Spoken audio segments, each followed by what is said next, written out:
La semana pasada vimos a Agustín de Hipona y solo les mencioné que la visión que él estableció continuó hasta la época de Tomás de Aquino, el siguiente gran pensador realmente grande en la historia de la iglesia. Pero para la época de Tomás de Aquino, quien vive en el siglo XIII después de Cristo, algo está cambiando, algo sucede en la iglesia que empieza a afectar cómo la percibe la gente.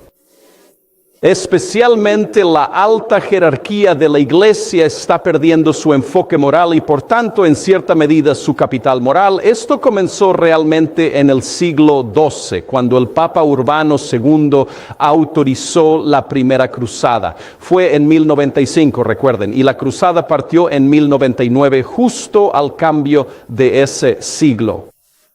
En realidad había comenzado algunos años antes bajo Pipino el Breve, el padre de Carlomagno. El Papa, que acababa de ser rescatado por Pipino de los Lombardos, recibió una especie de estado de protección. Llegaron a llamarse los estados pontificios. Y Pipino el Breve, en cierto sentido, convirtió al Papa en rey. En aquel momento parecía algo astuto de hacer, pero inició un tipo de desarrollo en la historia de la iglesia que tuvo cierta trayectoria, por la cual el Papa tendría cada vez menos autoridad moral y cada vez más autoridad política, porque ahora el Papa es otro rey y eventualmente tiene un ejército y eventualmente va a la batalla y libra guerras y se alinea con algunos reyes y toma posiciones hostiles hacia otros. Y así se tiene una mezcla de autoridad política y autoridad religiosa. Y por supuesto no tomó mucho tiempo, tomó un par de cientos de años, diría yo. Quizás no sucedería tan rápido, pero para cuando llegamos a la época que analizamos ahora, el Papa, de hecho, ocasionalmente y con total seriedad, afirmaba no solo ser un rey, sino el rey de reyes en la tierra, lo cual solía irritar un poco a otros políticos del mundo, ya sabes, porque él podía usar su carta de triunfo. Soy el Papa y eso me hace un tipo especial de rey.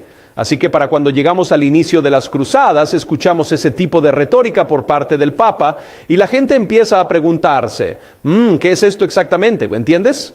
Así que incluso ahora sigue ocurriendo. Para cuando llegamos al 1200, el Papa en medio de las cruzadas se había vuelto mucho más rico.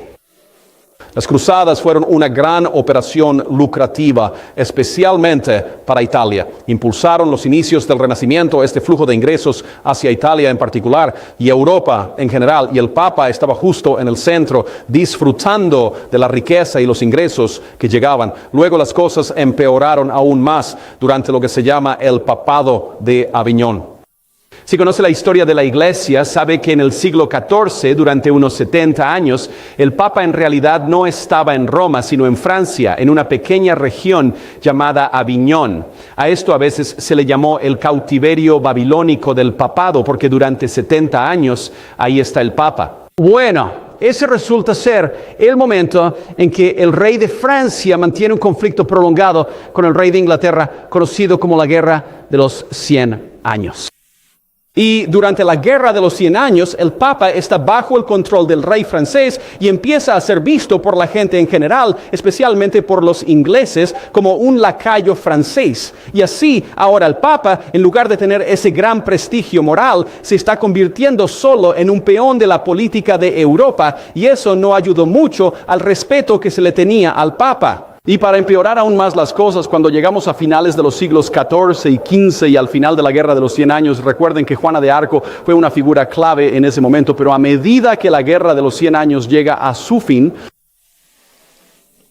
un papa regresa a Roma y otro se queda en Aviñón y dice ser el verdadero papa y ahora tienes dos papas. Ambos diciendo ser el verdadero papa, ambos lanzándose anátemas, ambos llamándose el anticristo y ambos declarando que el otro es, ya saben, un gran intrigante malvado. Pues los católicos, gente de buen corazón en el mundo, se preguntaban, ¿qué está pasando aquí? Y justo cuando llegamos a los años 1400, aparece un tercer papa y ahora tienes a tres papas insultándose entre sí. Bueno, pueden imaginar que el gran prestigio del que gozaba el Papa cientos de años atrás estaba ahora prácticamente destruido. Y la gente que notaba eso también se daba cuenta de que el Papa, con su creciente poder político, lo usaba de una manera cada vez más violenta y autoritaria. Así que los disidentes de cualquier tipo en la iglesia podían ser quemados en la hoguera, ejecutados de las formas más horribles o sometidos a técnicas inquisitoriales espantosas y terribles. Y ahora la iglesia ya casi no parece la iglesia, y esto simplemente crea un malestar, una falta de confianza en toda Europa al respecto. Esta es, como probablemente bien saben, la fuerza que realmente impulsó la reforma. De no haber sido por esta disolución en la alta jerarquía de la iglesia, es muy probable que la reforma hubiera sido muy distinta, ¿sabe? Pero esto es lo que genera esa hostilidad hacia la iglesia. Muy bien. Eso es lo que sucede durante unos cuantos cientos de años. Bueno, esto dio lugar, curiosamente, a una nueva idea sobre el libro de Apocalipsis, porque mucho de lo que ocurría en la iglesia parecía asemejarse a algunas de estas vívidas descripciones que encontramos en Apocalipsis, y el esquema interpretativo que se aplicó al libro pasó a llamarse la visión historicista. Parece haberse originado con un hombre llamado Joaquín de Fiore. Joaquín fue un hombre de tremenda influencia en su época, fue un hijo fiel de la iglesia. Fue a Tierra Santa en una de las cruzadas, la organizada de hecho por Bernardo de Claraval, la segunda cruzada, que fue menos una expedición militar y más una peregrinación. Tenía un aire algo militar, pero aún así, bajo la influencia de Bernardo, fue más bien una especie de peregrinación sagrada a Tierra Santa tras los evidentes éxitos de la primera cruzada. Y mientras Joaquín estaba allí en Tierra Santa, tuvo una especie de epifanía. Su epifanía fue que toda la historia humana se divide en tres grandes capítulos. El capítulo del Padre, del Hijo y del Espíritu Santo. El capítulo del Padre comenzó en la creación y continuó hasta la época de Cristo. El capítulo del Hijo comenzó con la época de Cristo y continuó generalmente hasta la era en la que el propio Joaquín vivía, y el capítulo del Espíritu Santo se inauguraría pronto en relación con la vida del propio Joaquín. De hecho, predijo que esta nueva era del Espíritu Santo comenzaría en el año 1260. Esto sería después de su propia muerte. Pero eso era lo que él predecía. Esto tuvo un gran impacto. Era un hombre muy respetado. Bueno, ya saben, lo hayan oído mencionar o no, en su época todo el mundo lo conocía. Ricardo Corazón de León, quien fue el líder de la Tercera Cruzada, se sentó de hecho a tener largas conversaciones con Joaquín, porque Ricardo se preguntaba si él mismo podría ser el catalizador mediante el cual esta nueva era del Espíritu Santo entraría en juego, y si tal vez la Tercera Cruzada sería el evento mismo que la desencadenaría. Verán, ese es el tipo de influencia que tenía Joaquín. Pues bien, este enfoque particular de la historia dio lugar a una visión distinta del libro del Apocalipsis. Y de hecho, él mismo lo había desarrollado hasta cierto punto.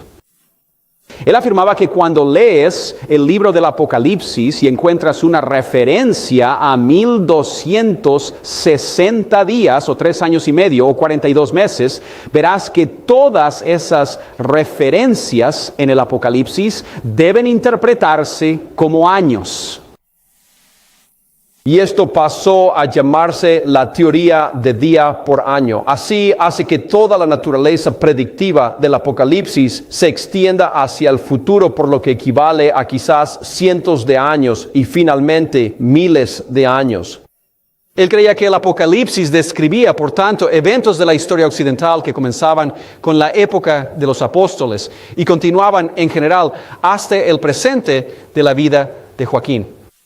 Él veía el Apocalipsis como una referencia original a la Roma pagana, pero ahora incorporando esta triste condición de la iglesia, y que algunas de las imágenes más vívidas del Apocalipsis tenían a la iglesia en mente. Ahora bien, él fue bastante educado en la forma en que lo expresó. Después de todo, él es católico romano, así que es algo tentativo de su parte, pero está lanzando ese globo sonda un poco. Las personas que retomaron su teoría fueron los franciscanos. Recuerden que Francisco de Asís quería fundar una nueva orden de monjes.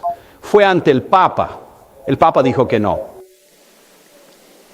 Y luego el Papa fue como coaccionado por un mal sueño que tuvo esa noche, así que regresó y de mala gana dio su aprobación a esta nueva orden de monjes, los franciscanos. Pero los franciscanos siempre habían tenido una relación bastante difícil y tensa con el papado.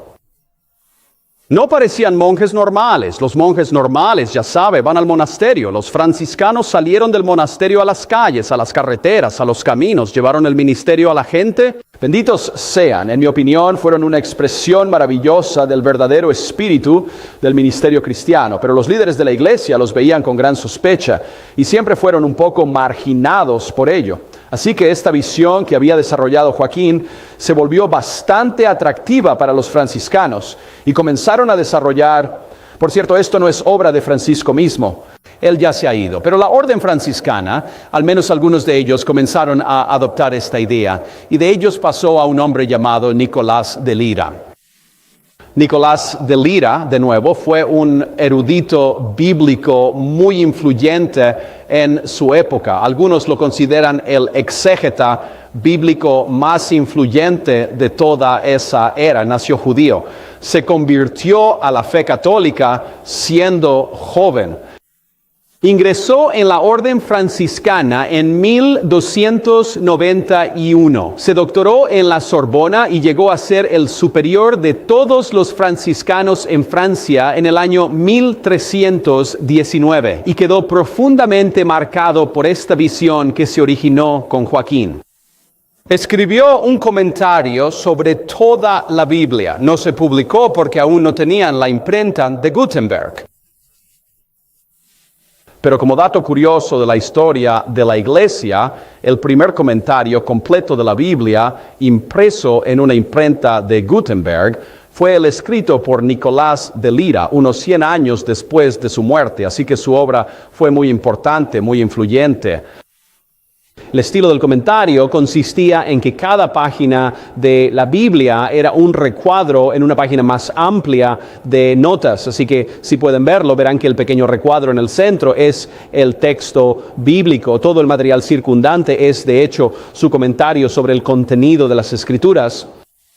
Una de las cosas que hizo, lo cual le da mucho crédito, y trataré de no ser demasiado técnico, solo les daré la idea, él insistió en que la forma correcta de leer la Biblia es dándole una interpretación de sentido común. Es decir, ¿cuál es el sentido llano del texto, el sentido literal? ¿Cuál es el significado claro del texto? Esto fue bastante revolucionario, puede sorprenderles oírlo. Pero en aquel entonces, en esa época de la historia de la iglesia, el tipo de estrategia hermenéutica más aceptado se llamaba cuadriga, en la cual cada texto de las Escrituras tenía 4 significados distintos. Y alegórico, tropológico y anagógico, todo esto significa, quiero decir, ¿se imaginan leer un versículo de la Biblia y pensar que tiene 4 significados distintos? Y eso se convirtió en un desincentivo para que la gente intentara leer la Biblia, porque, bueno, ¿quién puede entender eso? Tienes que tener todo tipo de, ya sabes, títulos avanzados y formación y demás. Nicolás de Lira, a su favor, dijo, esperen un minuto. El significado principal del texto es el sentido literal del mismo. Y en ese sentido, él decía algo bastante fuera de tono con lo que la élite de la erudición bíblica argumentaba en aquel entonces. Nicolás mismo se esforzó por insistir en que no estaba siendo un rebelde, porque parte de lo que dijo podría haberse interpretado de esa manera. El sentido llano del texto en realidad fue en muchos aspectos parte de lo que finalmente impulsó la reforma, ¿sabe? Martín Lutero en deuda con Nicolás. Nicolás mismo siempre insistió en su lealtad. Dijo, por ejemplo, cito, Protesto que no pretendo afirmar ni determinar nada que no haya sido manifiestamente determinado por la Sagrada Escritura o por la autoridad de la Iglesia. Por lo tanto, someto todo lo que he dicho o diré a la corrección de la Santa Madre Iglesia y de todos los hombres doctos. Así que intenta ser fiel a la Iglesia, pero aún así su enfoque de la Biblia es el comienzo de una comprensión totalmente nueva de cómo la Biblia debe ser entendida por el pueblo cristiano. Su influencia fue generalizada. Su dependencia de fuentes académicas, comentarios rabínicos del Antiguo Testamento y Tomás de Aquino como fuente, hicieron de su comentario el manual de exégesis más consultado hasta el siglo XVI. Martín Lutero reconoce su deuda con Nicolás cuando da conferencias sobre el Antiguo Testamento. Digo todo esto sobre Nicolás porque aquí está el pequeño detalle extraño. Aunque insistió en este enfoque del sentido literal de la Biblia en general, de alguna manera se dejó engañar cuando se trató del Apocalipsis. Había adoptado de su influencia franciscana, remontándose a Joaquín, este enfoque historicista. Así que aunque en todas partes se aplicaba la regla del sentido literal, aquí en el Apocalipsis suspendió esas reglas y de hecho vio el Apocalipsis como una predicción, una descripción continua en categorías apocalípticas de los eventos de la historia. Dijo que comenzaba con la era apostólica y continuaría hasta la consumación final. Dijo, por ejemplo, que los sellos que son abiertos por Cristo, aludía a ellos en la recitación anterior, los 7 sellos. Ya saben, él dijo que esos sellos descritos en Apocalipsis 6 cubren el periodo desde la era de Domiciano, ese emperador de finales del siglo I. En Apocalipsis, él vio en otras partes el surgimiento de la herejía conocida como arrianismo. Él vio la expansión del Islam, él vio el reinado de Carlomagno. Él vio las cruzadas y otros eventos, todos ellos en el Apocalipsis. Ese es el corazón de la visión historicista, ver la gran obra de eventos en la historia occidental simbolizada en el libro del Apocalipsis. Esto se volvió muy influyente porque Joach o Nicolás era tenido en tan alta estima. Debido a que su erudición bíblica era tan buena en otros aspectos, no fue difícil aceptar, quizás de forma algo acrítica, lo que había hecho con el Apocalipsis. Su credibilidad era tan marcada en otros aspectos que en cierto sentido este enfoque del Apocalipsis se coló y se convirtió en la visión de John Wycliffe, se convirtió en la visión de Martín Lutero, se convirtió en la visión de Isaac Newton y de muchos otros nombres que ustedes reconocerían. Se convirtió en la visión predominante durante la Reforma Protestante. Solo un par de personas más que mencionaré de pasada. Quizás recuerden a Pedro Baldo. Él es en realidad contemporáneo de Joaquín, el hombre original. A veces se le llama el primer destello, ya saben, de la Reforma. Él criticó a la Iglesia. Él también leyó la Biblia y adoptó este enfoque de sentido literal, lo que lo llevó a ser muy crítico con la Iglesia y de hecho a llegar tan lejos como, y creo que es el primero en la historia en decirlo públicamente, a decir que el Papa es el anticristo del Nuevo Testamento, que eso es lo que el Nuevo Testamento predecía, el surgimiento de este papado corrupto. Por supuesto, Pedro Baldo tenía razones prácticas para decir eso, porque la Iglesia hacía todo lo posible por atraparlo y quemarlo en la hoguera, y muchos de sus seguidores fueron ejecutados por la autoridad papal en las generaciones siguientes. Pero en fin, probablemente sea el primero. Quizás alguien con quien estén más familiarizados sea John Wycliffe. John Wycliffe, quien estuvo activo en Inglaterra durante la Guerra de los 100 años. Escribe una serie de panfletos, tratados y otras publicaciones argumentando esencialmente lo mismo. Él aparece un par de cientos de años después y al menos entre los ingleses tuvo una aceptación bastante rápida. Aquí está el Papa apoyando a los franceses, quienes eran los malos en la Guerra de los 100 años. Un católico romano que compartía esta visión fue Girolamo Savonarola, conocen su nombre. Fue un importante reformador moral en Florencia durante el Alto Renacimiento. Predicó una serie de sermones muy influyentes sobre el Apocalipsis, adoptando un enfoque historicista.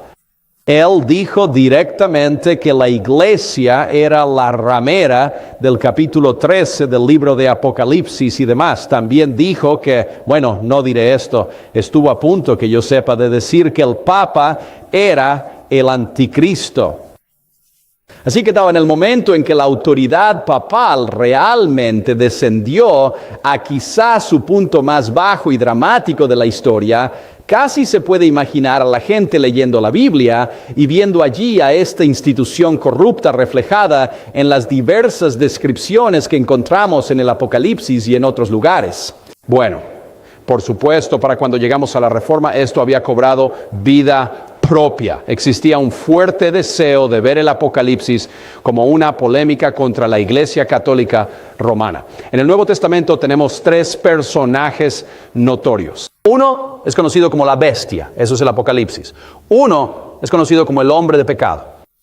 Eso es en la segunda carta a los Tesalonicenses capítulo 2 del apóstol Pablo. El tercero es el anticristo. El anticristo nunca es mencionado por ese nombre en el Apocalipsis, pero Juan en la primera y segunda carta de Juan alude a un personaje conocido como el anticristo. Había una fuerte tendencia a ver a los 3 como la misma persona y todos ellos señalando al Papa.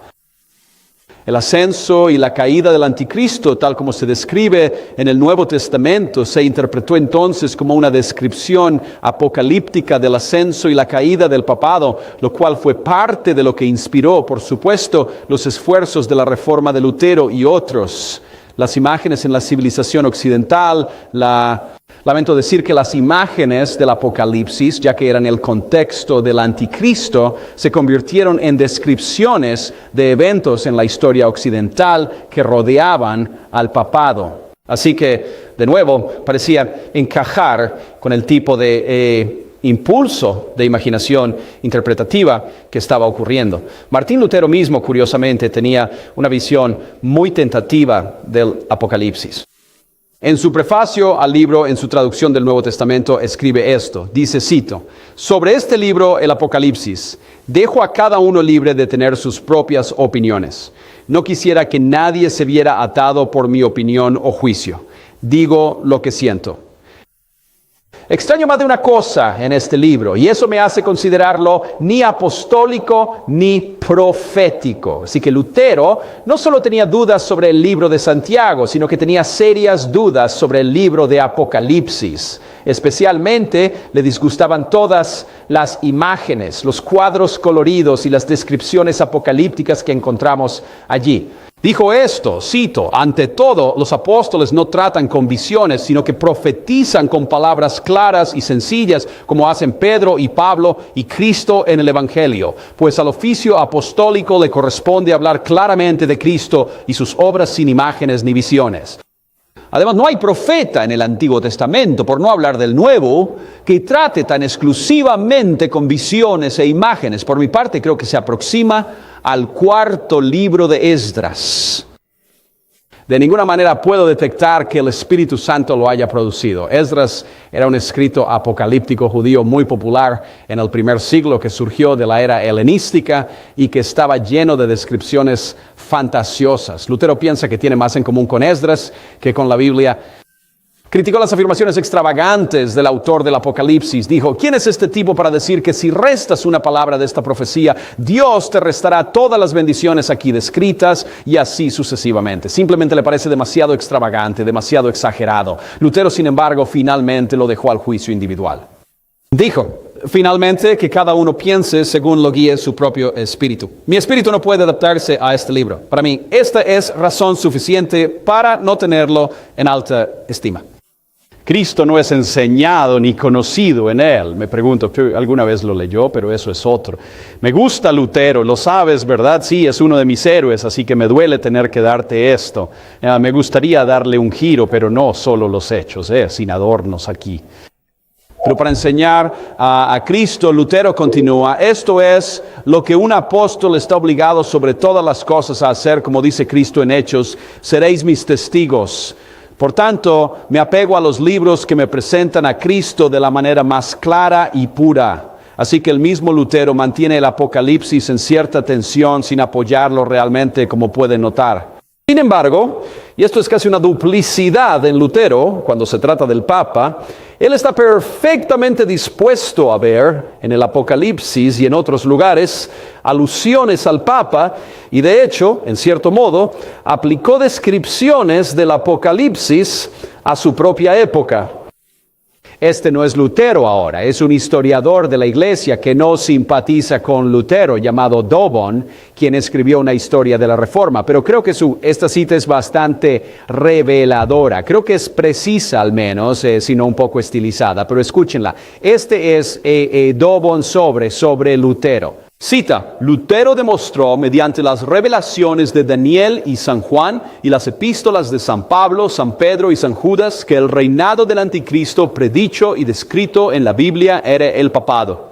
Y todo el pueblo dijo, amén. Un santo terror se apoderó de sus almas. Era el anticristo, a quien contemplaban sentado en el trono pontificio. Esta nueva idea, que cobró mayor fuerza gracias a las descripciones proféticas que Lutero lanzó entre sus contemporáneos, asestó el golpe más grave a Roma. Esta fue una noción bastante psicológica que empezó a difundirse. Este es el hombre del que leemos en la Biblia y la gente llegó a creerlo y en cierto modo Lutero y otros lo fomentaban. No es difícil encontrar en los escritos de Lutero. Él hizo en muchas ocasiones declaraciones como esta, que es muy temprana.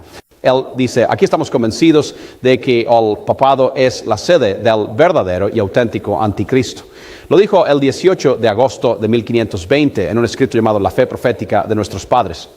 Y como digo, esta se convirtió en la visión dominante durante la Reforma. Casi se volvió uno de los artículos fundamentales de fe durante la Reforma. Y de nuevo, si nunca antes había escuchado esto, puede resultarle un poco impactante oírlo. Sé que algunos de ustedes ya conocen esto, otros quizás no, pero este es un capítulo muy significativo de la historia de la Iglesia y es, creo, una ilustración interesante, una vez más, de lo que llamo el carácter camaleónico del libro de Apocalipsis, que tiende a cambiar su contenido según las preocupaciones fundamentales de la época. Y es de eso de lo que espero que eventualmente podamos intentar escapar, aunque todavía no voy a intentar darnos una salida. Juan Calvino es la notable excepción en toda esta descripción. Juan Calvino nunca escribió un comentario sobre el Apocalipsis. Escribió comentarios sobre casi toda la Biblia. De hecho, solo omitió unos 3 libros. Uno de ellos fue el Apocalipsis. Algunos pensaron que la razón por la que no escribió un comentario sobre el Apocalipsis fue porque dudaba de su canonicidad. No lo creo. Nada de lo que dijo levantó las señales de alerta que se encuentran en Lutero. Creo que lo aceptó como canónico. Se dice que en una ocasión comentó que la razón por la que no escribió un comentario sobre el Apocalipsis era porque el terreno era demasiado sagrado para pisarlo. No sé si lo dijo en broma o qué, pero en cualquier caso, él creía, y por la poca evidencia que tenemos sobre la visión de Juan Calvino del Apocalipsis, él creía junto a Agustín que las imágenes apocalípticas se aplicaban a eventos del primer siglo. Fue escrito para esa población en ese momento de la historia, para describir lo que estaban viviendo, así que no hay evidencia que yo conozca en Calvino de que él viera en Apocalipsis algún tipo de enfoque historicista. Pero dicho esto, él admitía que el Apocalipsis incluye principios de enseñanza para toda época. Una vez interpretado correctamente, es totalmente legítimo aplicar los ánimos del libro a nuestra propia era. Cuando somos perseguidos, podemos encontrar consuelo en él. Pero quizás más importante aún, Calvino no dudó ni un poco en unirse al coro durante la Reforma que declaraba que el Papa era el anticristo, no basándose en el Apocalipsis, sin embargo, sino en las descripciones de Pablo en la segunda carta a los Tesalonicenses, capítulo 2. Así que Calvino, por ejemplo, dice, cito, algunas personas nos consideran demasiado severos y críticos cuando llamamos anticristo al pontífice romano. Pero quienes opinan así no consideran que lanzan la misma acusación de presunción contra el propio Pablo, a quien seguimos y cuyo lenguaje adoptamos. Y eso, por supuesto, no es el Apocalipsis, es la segunda carta a los tesalonicenses. Calvino continúa: demostraré brevemente que las palabras de Pablo en la segunda carta a los Tesalonicenses, capítulo 2, no admiten otra interpretación que la que las aplica al papado. Así que de nuevo, aunque Calvino tenía una visión distinta del Apocalipsis, no tenía una visión diferente respecto al papado. Muy bien, solo algunos otros, solo por diversión. Si esto es divertido. John Knox, en realidad no lo citaré, ya saben, él es el fundador de la Iglesia Presbiteriana en Escocia. Pueden imaginar que este fogoso predicador no tuvo problemas en vincular la idea del anticristo con el papado. Thomas Cranmer, quien fue arzobispo de Canterbury bajo Enrique VIII, no tuvo problemas en asignar el estatus de anticristo al papado. Quizás les sorprenda saber que Roger Williams, a quien se suele considerar el gran hombre de la tolerancia religiosa en Rhode Island, el lugar donde habría libertad religiosa, no tuvo problema en asignar el estatus de anticristo al Papa. Esta es una cita de Roger Williams sobre el Papa como, cito, el pretendido vicario de Cristo en la tierra que se sienta como Dios sobre el templo de Dios, exaltándose no solo sobre todo lo que es llamado Dios, sino sobre las almas y conciencias de todos sus vasallos.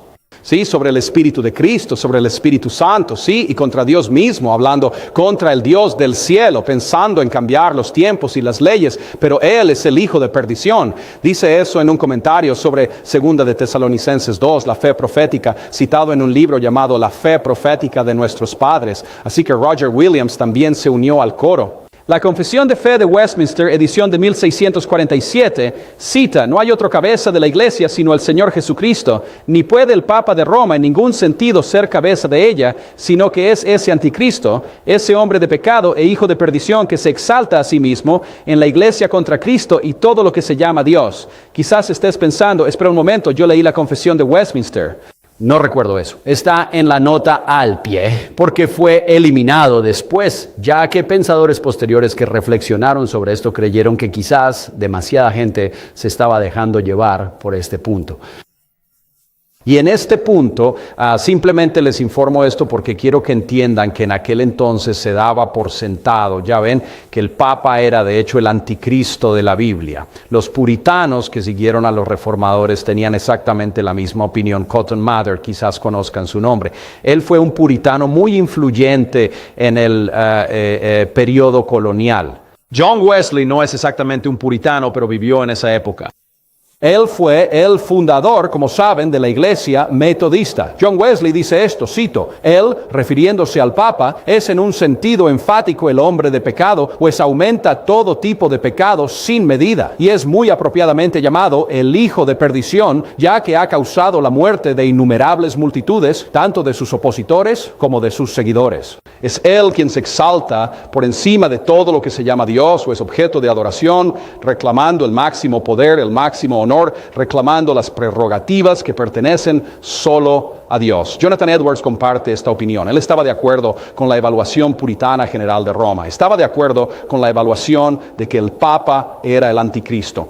Él dijo, cito: la bestia dice grandes cosas y blasfemias, lo cual Edwards aplicó al Papa. Él dice, se arroga el poder y las prerrogativas de Dios y pretende tener el mismo poder sobre la Iglesia que Cristo. Él enseñó en su comentario sobre el Apocalipsis que la Iglesia romana era la gran ramera. Él se burlaba de los supuestos milagros del Papa. Voy a avanzar un poco por cuestión de tiempo. Él afirmó, sin embargo, en la historia la victoria final de la verdadera Iglesia y desarrolló lo que se ha llamado una escatología posmilenial integral. No voy a tratar eso ahora, pero cuando regresemos dentro de 2 semanas, la próxima semana es Pascua. Por cierto, feliz Domingo de Ramos, alabado sea Dios. Dentro de 2 semanas es Pascua. Bueno, quiero hablar un poco sobre la visión de Edwards de esa idea postmilenial. Muy bien. Ellen G. White, siglo XIX, 1800, adopta la visión historicista. Ella es la fundadora de los adventistas del séptimo día. Hasta el día de hoy sigue siendo la visión de la Iglesia Adventista del séptimo día sobre el libro de Apocalipsis. Muchos otros durante esta era de los 1800 adoptaron la misma postura, solo a modo de muestra.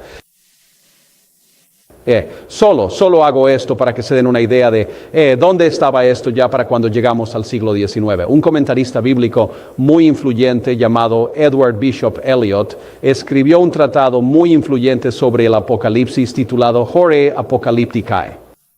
Él dijo que las trompetas del Apocalipsis abarcan desde el año 395 hasta el año 1453. Dijo que la primera trompeta fue la invasión de los godos. La segunda trompeta fue la invasión bajo Genserico. La tercera trompeta fue Atila el Huno. La cuarta trompeta fue el colapso de Roma en 476. La quinta trompeta fueron las hordas musulmanas, como él las llamó, las langostas que salen del abismo en el capítulo 9 de Apocalipsis. La sexta trompeta, los 4 ángeles que detienen fuerzas de destrucción en el gran río Éufrates, refiriéndose al ascenso del poder turco en el Imperio Otomano. Verán, ese es el tipo de cosas que ocurrían libremente todo el tiempo en este esquema interpretativo en particular. Y por cierto, otras que podrían ser de interés. Muchos veían a los monjes y frailes como las langostas del capítulo 9 del Apocalipsis. Mahoma era visto como la estrella caída del capítulo 9 del Apocalipsis. Isabel I fue interpretada por algunos como la primera copa del capítulo 16 del Apocalipsis. A Martín Lutero, algunos lo llamaron el ángel de la iglesia en Sardis, del capítulo 3 de Apocalipsis. A Adolf Hitler, en el siglo XX, bajo este esquema, lo llamaron el caballo rojo del capítulo 6 de Apocalipsis. ¿Cuál es el problema con esto? Les daré 3 ideas. Bueno, he tratado de no ser demasiado crítico con estos puntos de vista mientras los cubríamos, pero aquí no puedo resistirme. Así que tengo que decir un par de palabras mientras concluimos esto. Aparte del problema de que si la visión historicista del Apocalipsis fuera correcta, habría hecho que el libro fuera absolutamente absurdo, irrelevante e inútil para sus destinatarios originales. Aparte de ese problema, veo otros pequeños detalles que me preocupan sobre la visión historicista. Primero, el libro de Apocalipsis, si lo leen, cosa que todos han hecho, parece describir eventos que ocurren agrupados en un periodo de tiempo relativamente breve. Y surge la pregunta de cómo esta descripción, que al menos a primera vista parece suceder en un periodo breve, de repente se extiende a lo largo de siglos e incluso milenios. ¿Cómo sucede eso? Bueno, la teoría que se remonta a Joaquín, que Dios lo bendiga, ha sido útil. Esta fue la postura adoptada por Ellen G. White, de los adventistas del séptimo día, y la mayoría de los historicistas hasta el día de hoy, que todavía existen, por cierto, adoptan este tipo de teoría de día por año. Los días en el libro de Apocalipsis son en realidad años. Y en realidad hay más fuerza para esto porque permite, por supuesto, este tipo de comprensión prolongada de la historia católica romana, que por cierto sería parte de la enseñanza adventista del séptimo día hasta el día de hoy. También obtuvo impulso adicional del libro de Daniel, que habla de 2300 días, y así ahora tenemos 2300 años con los que jugar en esta visión. Ese es el primer problema. El primer problema es que sin ninguna razón hermenéutica legítima que sea al menos obvia, los días se convierten en años. Ahora bien, eso no carece de precedentes. Y en el libro de Daniel tiene semanas de años, así que tal vez haya alguna justificación para ello, pero ese es un problema. Diría que un problema más profundo es que los intérpretes historicistas no han podido hasta la fecha establecer un criterio objetivo para entender el libro.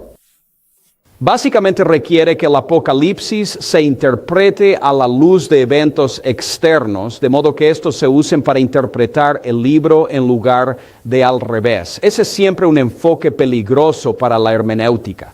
También creo que probablemente sospeche cierra el libro del Apocalipsis a cualquier lector común. O sea, tienes que estar muy al tanto de muchos detalles históricos si vas a adoptar este punto de vista. Te hace depender, en cierto sentido, de supuestos maestros cristianos que van a unir todo eso por ti. Pero el lector común del Apocalipsis sería más o menos incapaz de entenderlo. Un comentarista, John Hendrick Davries, dijo, cito, convierte la exégesis en un ingenioso juego de astucia. Y creo que hay algo de verdad en eso. Finalmente crea una especie de hermenéutica basada en una agenda. Apocalipsis se convierte en el vehículo mediante el cual, a mi parecer, los prejuicios del intérprete simplemente obtienen una especie de legitimidad bíblica. Así que uso el Apocalipsis para respaldar lo que en realidad es mi propia opinión personal sobre este o aquel tema. Eso sucede todo el tiempo, pero parece que este enfoque del Apocalipsis le da un cierto poder arbitrario que quizás no esté tan fácilmente disponible en otros lugares.